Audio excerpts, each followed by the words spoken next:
So hey guys, welcome back to New Digs, and we're here in Norfolk, Connecticut at the most beautiful library in the Northwest corner. I love this library, me too. And we're here to talk to Kelly Condra Hughes, who will tell us all about this seed library that they've just set up. It's just in time for spring planting. So Yeah. let's go inside and talk to her.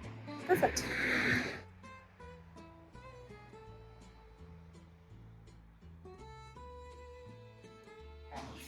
So today we're here at the Norfolk Library and in Norfolk, Connecticut, and we're here talking to Kelly Condra Hughes, who is, your position is? Community Engagement and Online Programming Coordinator. Thank you, that was a mouthful.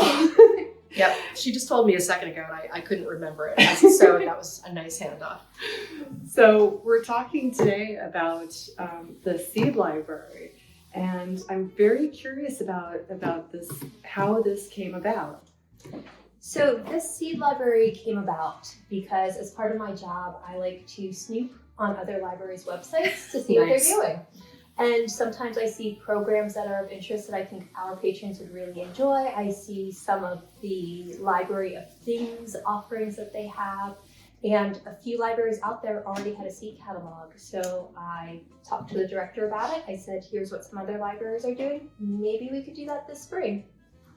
That's such a great idea. Now, I had never even heard of one until a couple of years ago, and now they seem to be popping up all over the place. So this is, and with COVID, gardening has become very important. I mean, people are very concerned about their food security, and people are very wanting to make their own, grow their own food. So this is very sort of appropriate that this happened during this period. On that, one of the issues we had with getting the seed library started is because everyone was gardening at the start of the pandemic. Yeah. There was a shortage on seeds. Yes. And so it took us quite a bit of time before we were able to source our seeds, and we got them through the Yukon Extension in Litchfield, for which we're very grateful for. Yeah, so the way that the seed library works is we have them alphabetized. It starts with basil and it ends with our zinnia flowers.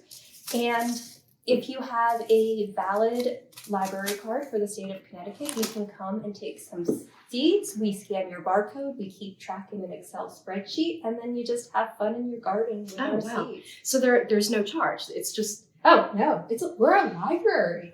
Well, yes, I see the deep sense of... Sorry, I incensed you. My response was a little shocked. Yes, our That's seeds amazing. are free for anyone. And if you don't have a library card, I'm pretty sure we're just going to say, take a seed packet or 2 or 3.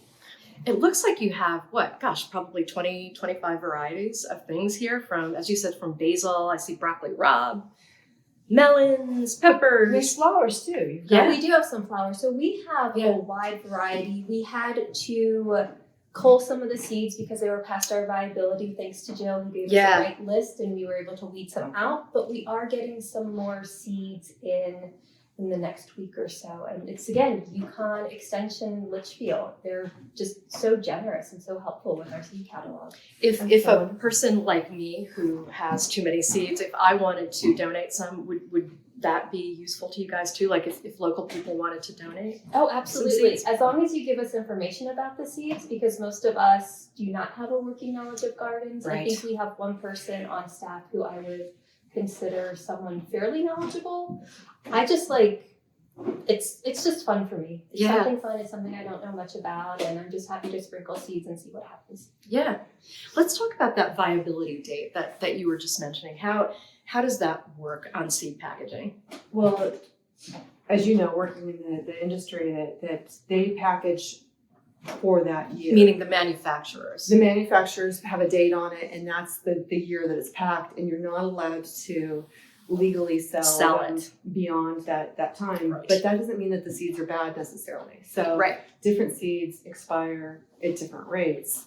And you very kindly printed something out for everybody so they can feel better about it and know, like, oh, okay, the date is 3 years past the date, but this particular variety probably is pretty good for about 5 years. And so here, just as an example, so basil, I see the very first item on this list, basil seeds you can plant 5 years after the date printed on the seed pack. So that's amazing. So if you have some basil seeds hanging around from 5 years ago, those are still going to be viable. While other things like These onions. onions.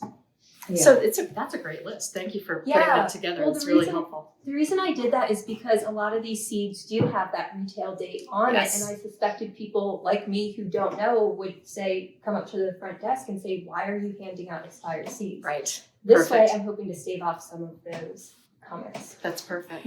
That's good. And just it is sort of handy that if you have that and you know that the seed is really going to be good for about 3 years and this is 2 years old, you might want to plant just a little thicker than you normally would, Right. just in case there's a little less germination than there might normally be.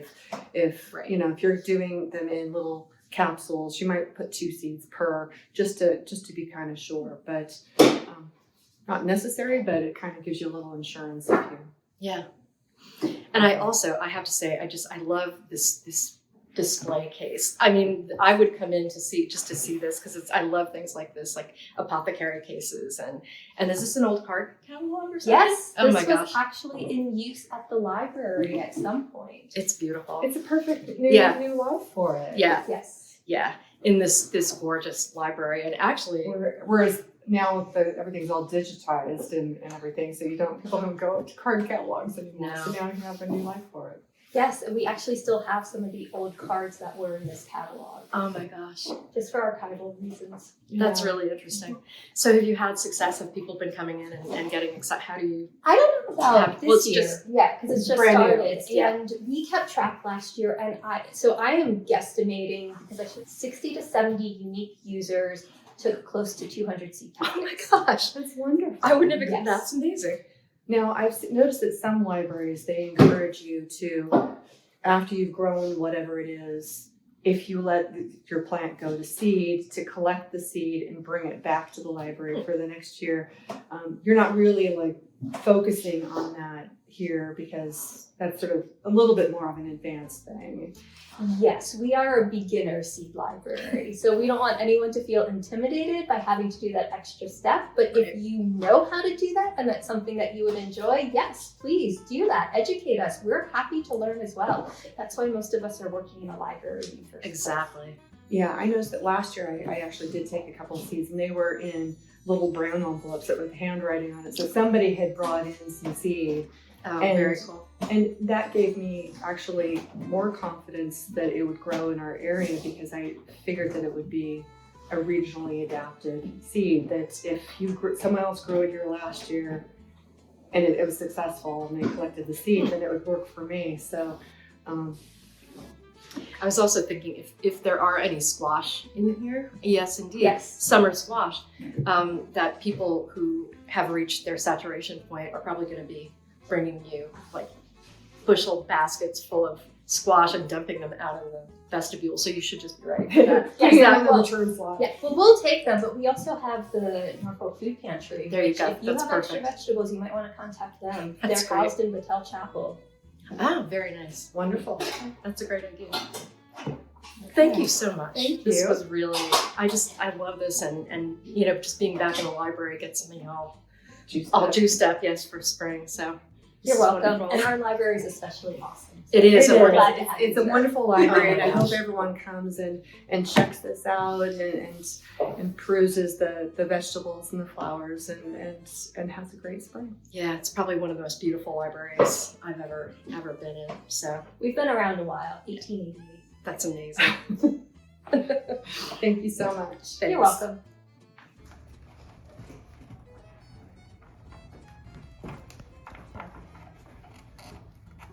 So guys, thanks again for joining us on New Digs here at Norfolk Library in the Northwest Corner. And not only is this town adorable, but this library is worth a separate trip. It's stunning. It's a wonderful library and it's very active and it has a lot going on. Lots of programming. and you know, you can come here for the books and leave with seats. Yeah, exactly. So thanks again for joining us on this chilly spring day, and we'll see you next time on New Digs. Bye. Bye.